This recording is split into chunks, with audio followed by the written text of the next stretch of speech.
I'm amazed that you're all still showing up for emptiness. That's great. You're not really here. So I warn you in advance that since we're getting near the end, we only have 2 more sessions. My talk tonight might be a little long. We'll see. Because I'm trying to, get it all in. Yeah. Yes, it's big, yeah. Well, the other option would be just accelerate it. Talk faster. So, O Shariputra, all dharmas are marked with emptiness. They do not appear nor disappear, are not tainted nor pure, do not increase nor decrease. Therefore, in emptiness, no form, no feelings, no perceptions, no formations, no consciousness. No eyes, no ears, no nose, no tongue, no body, no mind, no color, no sound, no smell, no taste, no touch, no object of mind, no realm of eyes until no realm of mind consciousness, no ignorance, and also no extinction of it until no old age and death, and also no extinction of it. So that's what I want to try to talk about tonight. That part of the sutra. Last time we defined the word that's used here, dharma.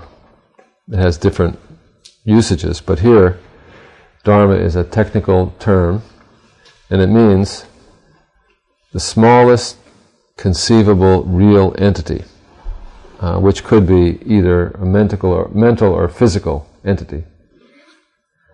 And sometimes they have long debates about how long is the smallest possible, length of time in which the dharma is kind of like a moment of experience, which could be physical or mental. And they sort of said it's a finger snap. That's how long. That's the shortest possible amount of time. So that's what a dharma is. A building block of experience, which could be physical or non-physical. And it's very interesting to note that in Buddhist thought, there is no fundamental distinction between mind and matter, mind and body, mental and physical. I mean, it's understood, of course, that there's some distinction, naturally, but that the distinction is not that important, it's not that fundamental. In the West, in Western thought, it's a fundamental distinction. The distinction between mind and matter is a fundamental, sort of basic distinction. But in Buddhism, which always starts from the principle from which the Buddha himself started, which is suffering. In other words, that's out of a concern for suffering. Everything else in Buddhist thought flows. And remember, in Buddhism, suffering doesn't just mean what we call suffering. It doesn't just mean, anguish and pain and unpleasantness. It means something much. It includes that, of course, that those things are suffering. But the word, the idea of suffering in Buddhism, it goes much deeper than that. It means you could say, the restless, trouble-generating nature of all experience. Even when you think you're happy, even when things are going well, still you're dwelling in the troublesome, the restless, trouble-generating nature of experience. So beginning with this problem of experience being that way, and finding a way to transform experience so that it's no longer that way, that's the important distinction between experience being that way and experience not being that way. The distinction between mind and matter, by comparison to that distinction, is trivial.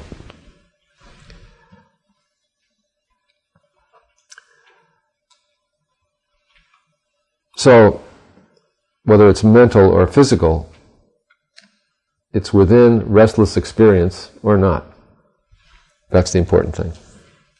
So, therefore, a dharma can be either mental or physical or emotional, And it doesn't really make that much difference. It all just is part of experience. So, in other words, what I'm saying is, and we talked about this last time, the important distinction is not between mind and matter, it's between conditioned and unconditioned.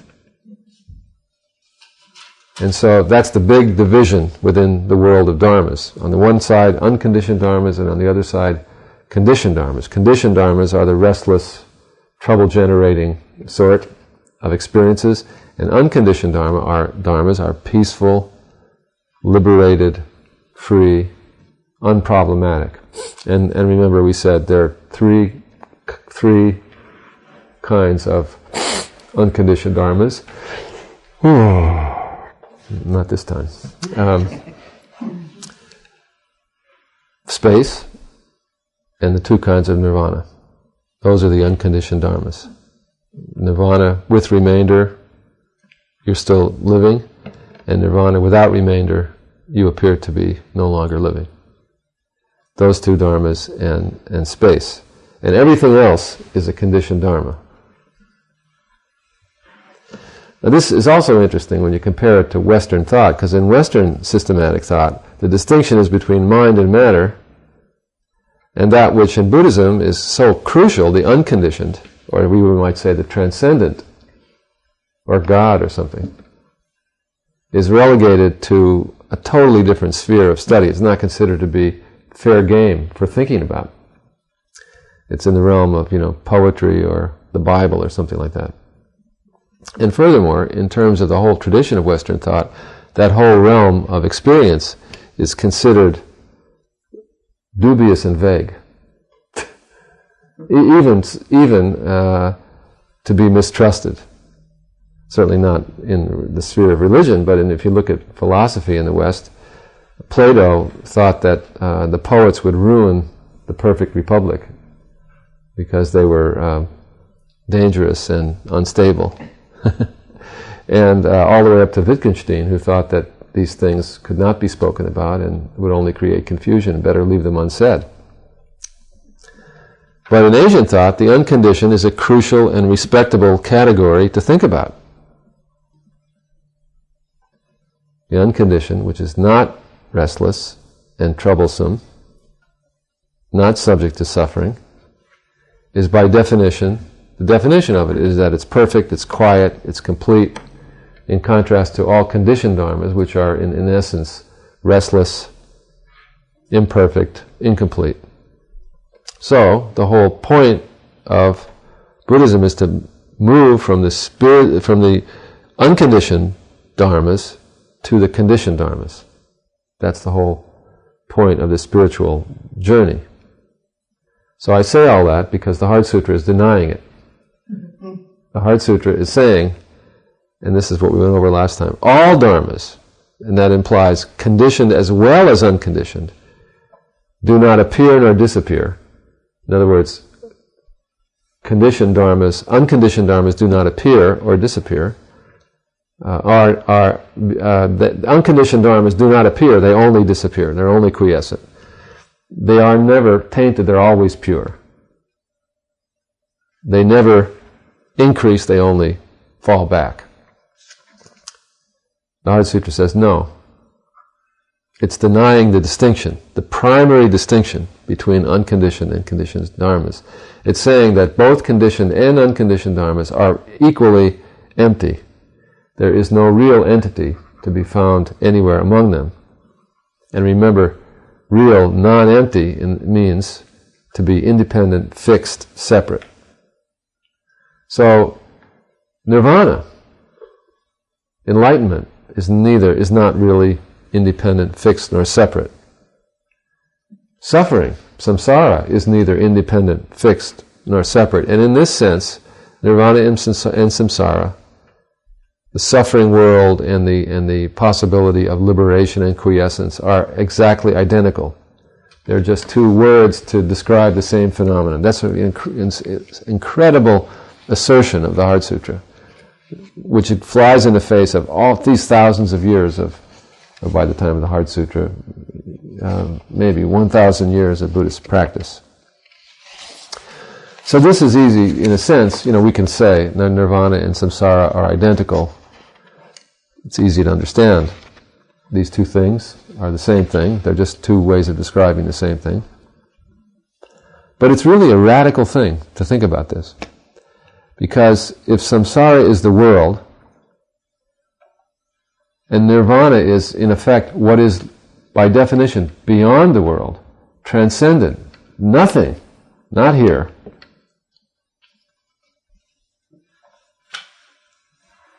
then the HeartSutra is saying something that it really defies our whole way of thinking about life and the world. It's saying, what is and what fundamentally isn't, we could say, are identical. That the world and what's utterly and totally beyond the world are identical. That these concepts, which are fundamental to our whole way of thinking and being in the world, don't hold up. So this wrecks our whole idea of the world and our whole idea of what we think is beyond the world. It tells us that what we have been projecting as ourself and the world is not what the world is, and that what we have been hoping for as a kind of possible relief from the world, some sort of nirvana or heaven or God or Buddhism or Zen or whatever it is that we're projecting as a relief from that, is also not what we think it is. It's just a pernicious and erroneous concept.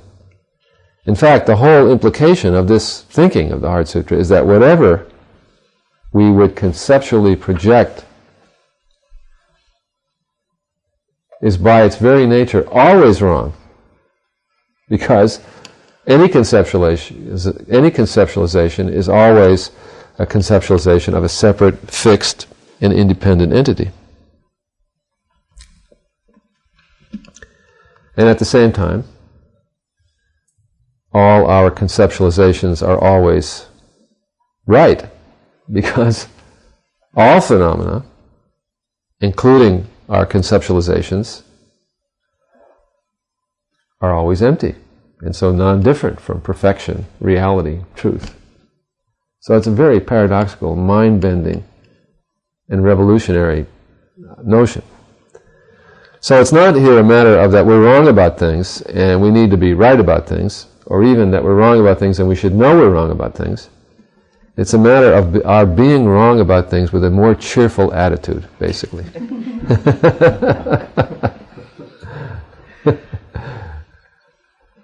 Wrong about things in the recognition that both wrongness and rightness and anything in between are empty of any fundamental reality, which is to say everything is fluidly, perfectly, and interdependently mixed up. This is a really radical thing. And I was really amused to read Konze's discussion of this. Konze, was a very funny, he's like a 19th century German professor living in the 20th century. And he was, very sort of unbelievably arrogant and dismissive of everything that wasn't his view. He was very funny. So here's Konze on this same point that I'm making. He says, Molière, the playwright, had a cook without whose approval none of his works was ever passed for publication. Similarly, I always submit my manuscripts to one or two persons who, in their capacity as average Westerners, guide me in my attempts to make the wisdom of the East intelligible to Europeans. These mentors of mine could follow fairly well up to now. But when they were faced with the third somersault of the dialectic, this part that we're talking about now, their heads began to reel. I had written, and now he's quoting an earlier draft of the book that he showed them, I had written, quote, in a logic which identifies yes and no, it is only logical that the identity of world and emptiness should lead to their complete separateness. That's the end of the quotation from his earlier draft. And then he goes on. This, to me, self-evident statement seemed to have no meaning for them at all. I had explained that an absolute identity is the same as an absolute difference because a relation between the absolute and anything else is an absolute relation, a contradiction in terms, and quite different in its behavior from what it is usually called a relation. But my friends only sadly shook their heads and wearily rubbed their eyes as if dazed by so much splendor. So I have decided that I ought not to be too ambitious. So I've decided that one ought not to be too ambitious in one's efforts to make the implausible plausible. Suffice it to say that the emptiness, which according to this passage contains all the manifold multiplicity of the world, is, as the one, as well empty of anything that has been counted as a separate dharma, whether conditioned or unconditioned. So that's goes on this passage.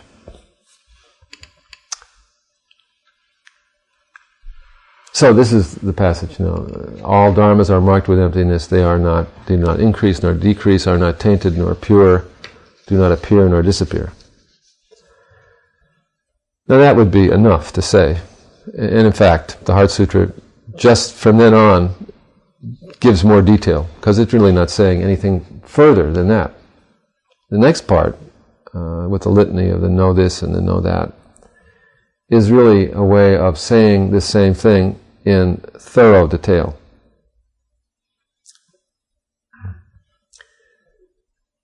In other words, everything without exception is empty. There are no loopholes in this emptiness. There's no little corners where things are not empty. And to make that point now, the HeartSutra basically runs down every category of reality in the world as we know it, and enumerates them all, and says, this too is empty. No loopholes. So it gives the entire Buddhist analysis of perception and consciousness in shorthand form, just for the purpose of saying each one of these elements is empty.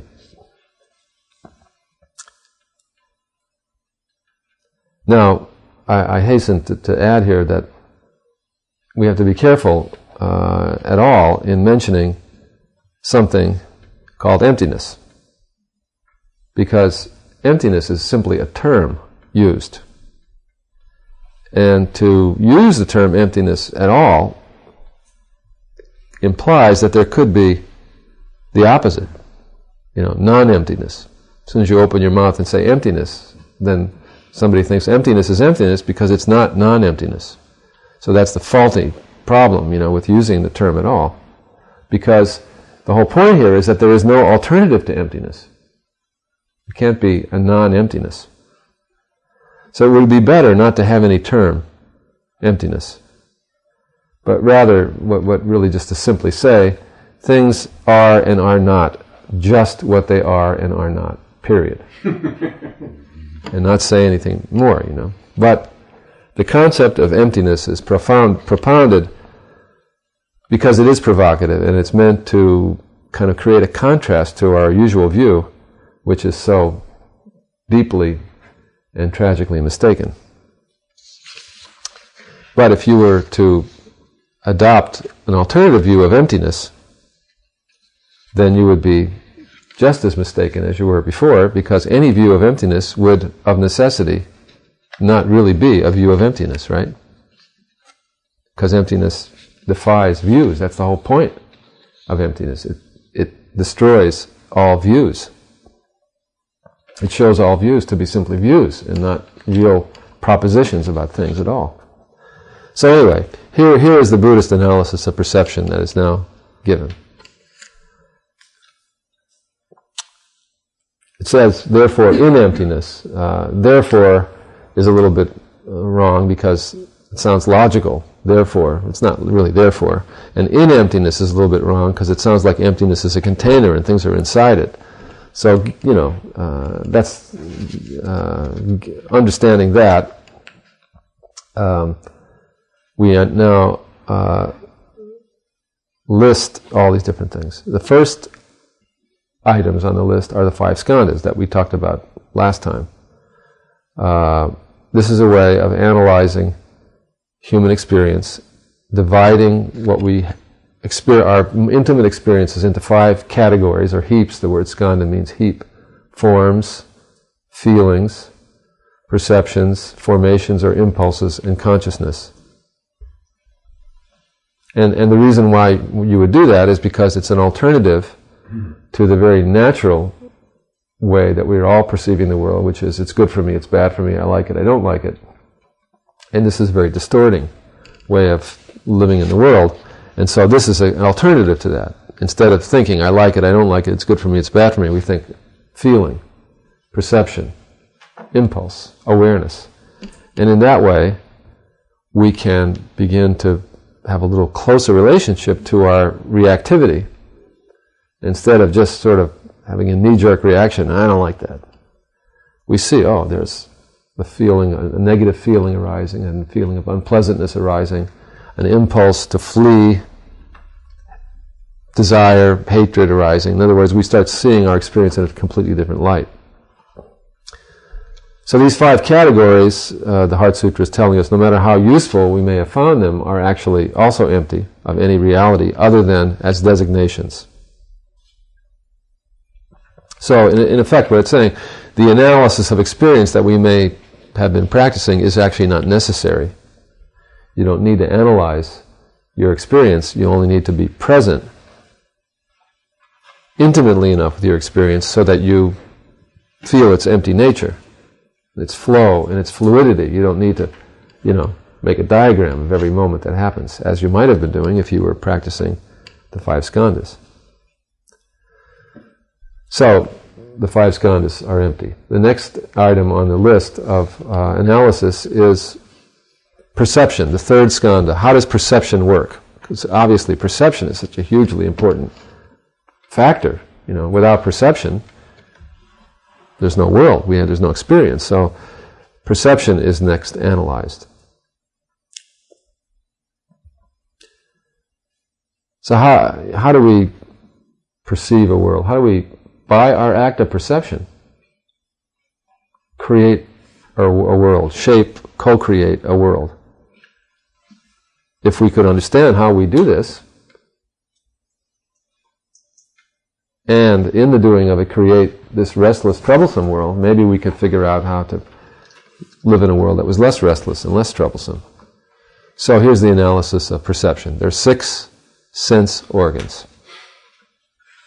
Again, this is really striking.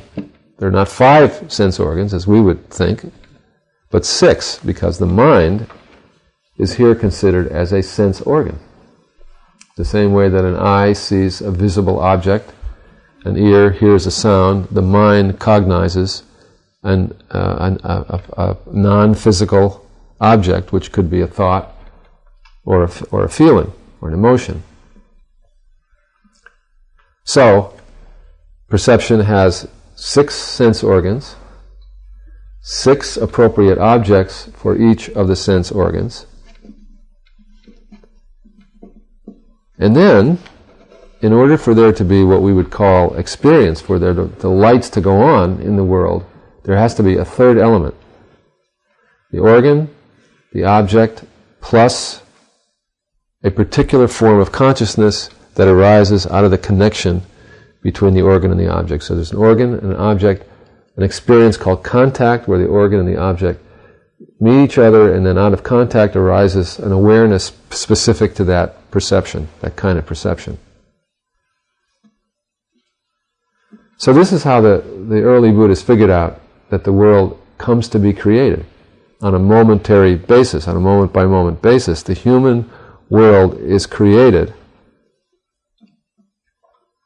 as a negotiation, as a relationship. In other words, the world is not a thing kind of sitting over there. The world actually comes to be when organ, object, contact, consciousness arises. That's the world. It's not something over there. It's actually created in every act of perception through the six sense organs, contact, and awareness. So the world is a dynamic, constant creation, which requires a relationship between object and organ coming together at the same place at the same time. And, when I recently read the Bible, and studied the creation story in the Bible, I thought to myself, this is just like that. Because in the Bible, God creates this and that. It means, in a sense, that it is impossible and utterly unimaginable that there would be a world without awareness, without consciousness, just like it says here.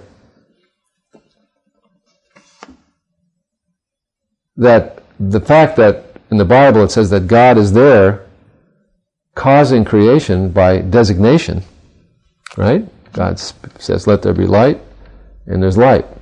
There's awareness, there's designation. From the very beginning, there must be consciousness in order for there to be anything. There can't be anything otherwise without consciousness.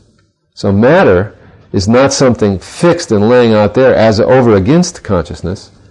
Matter, in other words, is not fixed, independent, and separate. It's empty, which means it is non-different from consciousness. So the hard and fast distinction we are convinced exists between consciousness and matter is not so at all.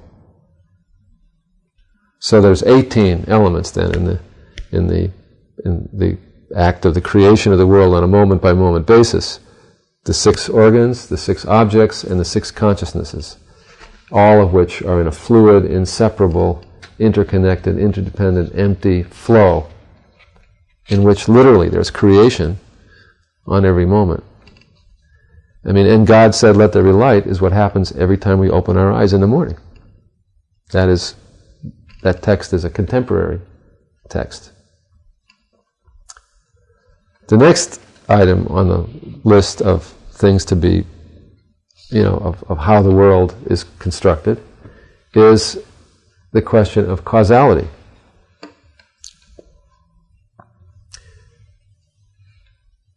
So this consciousnessly co-created world doesn't just sit there once it's created.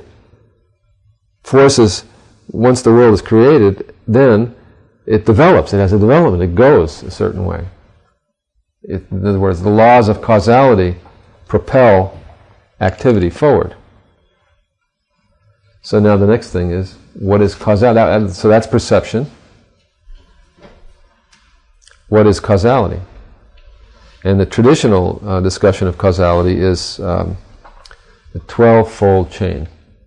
There's a discussion of 12-fold chain, and so in the sutra. By the way, when it says realm of eyes and realm of mind consciousness and so forth in the sutra, that means the consciousness, the third element. And here it says no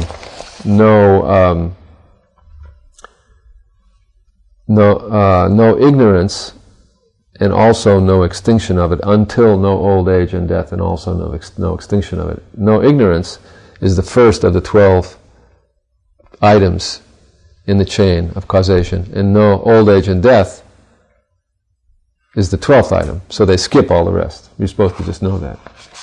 They don't list them all. Similarly, they don't list, they say, no realm of eyes until no realm of mind consciousness. They've already listed the 6 organs and the 6 objects, and they're too lazy to list the 6 consciousness, so just list the first, and then they say up to the last one.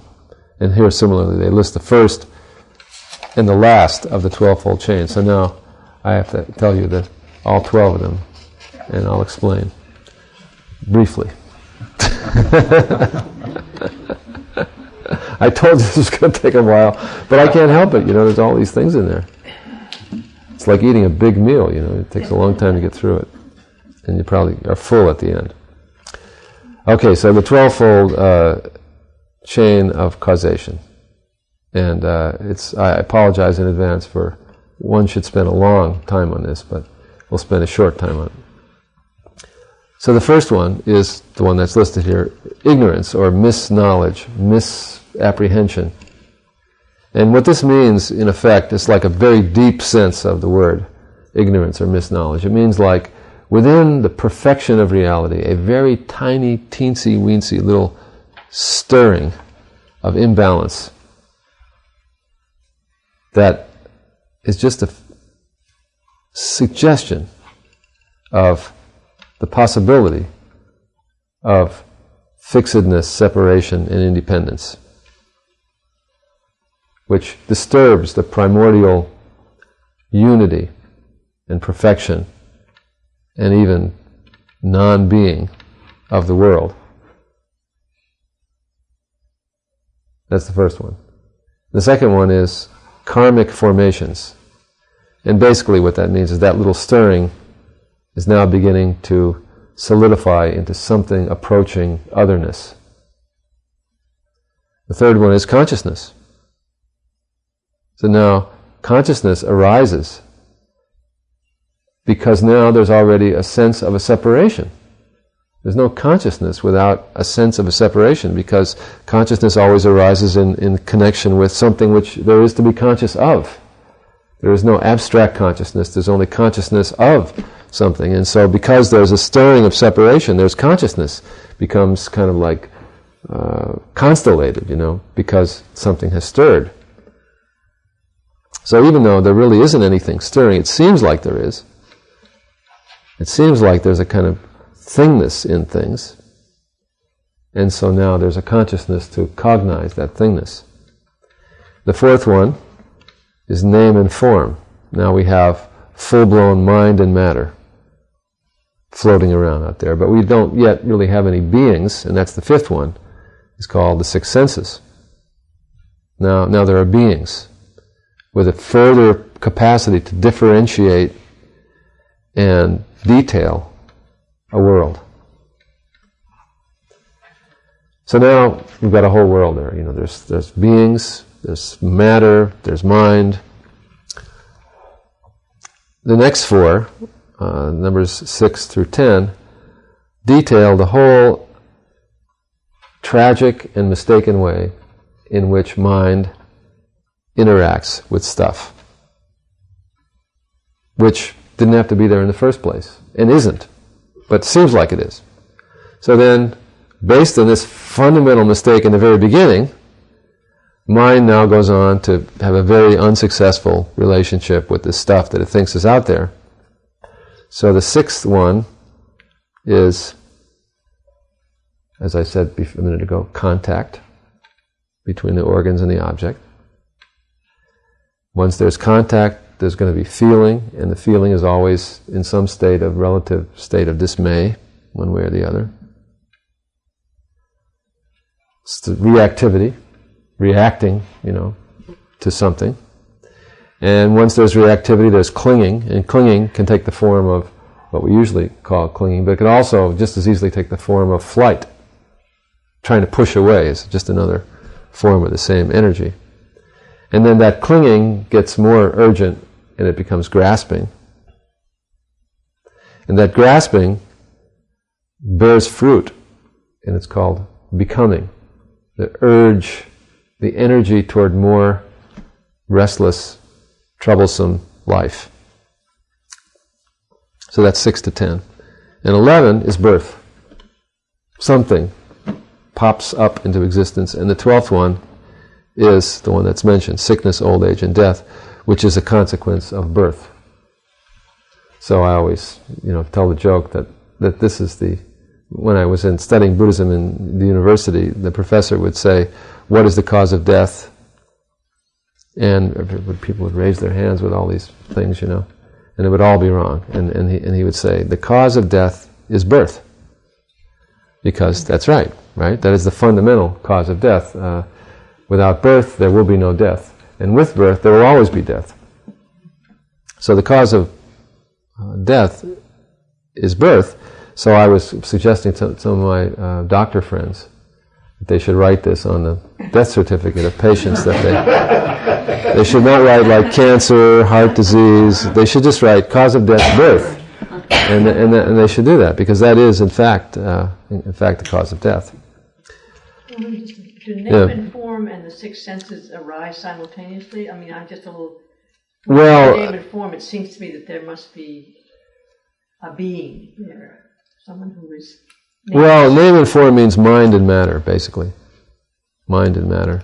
We can't get too... This is like a suggestion, I think, more than a detailed, something we can look at too closely. But no, the name and form is a separate... It's as if these things, in a simple-minded way, one follows the other, and they're separate. And they are a kind of, in a sense, an increasingly estranged, exiled, solidified, each one a little bit more, down to sickness, old age, and death.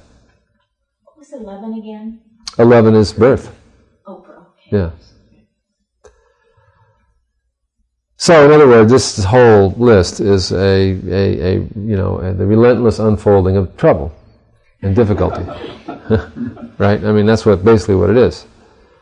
And the list of 12 is simultaneously seen from three different perspectives, and it's meant to be simultaneously operating on three different time scales and three different perspectives. It is on the one hand the process of birth and rebirth.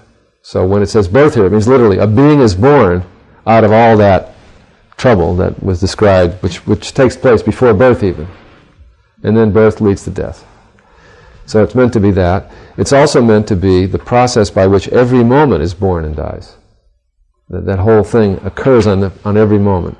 And it's also meant to be a very deep cosmology, the way that anything, even if there weren't human beings, would arise according to this. So it's poetic. It's not to be taken too super literally, but it does express something, I think, very profound that one can feel and understand in hearing the description of the list. And when it says, remember, it says in the sutra, there is no ignorance and also no extinction of it, no suffering, old age, and death, and also no extinction of them, because the ignorance is the conditioned world, and the extinction of ignorance is the unconditioned world. So here again, it's giving you the conditioned and unconditioned versions of the 12-fold chain, and it's telling you, no, they don't exist as you think that they do, as two separate, real entities. In fact, they're empty. They're existing identically in a unity, and neither one in the way that you thought they existed.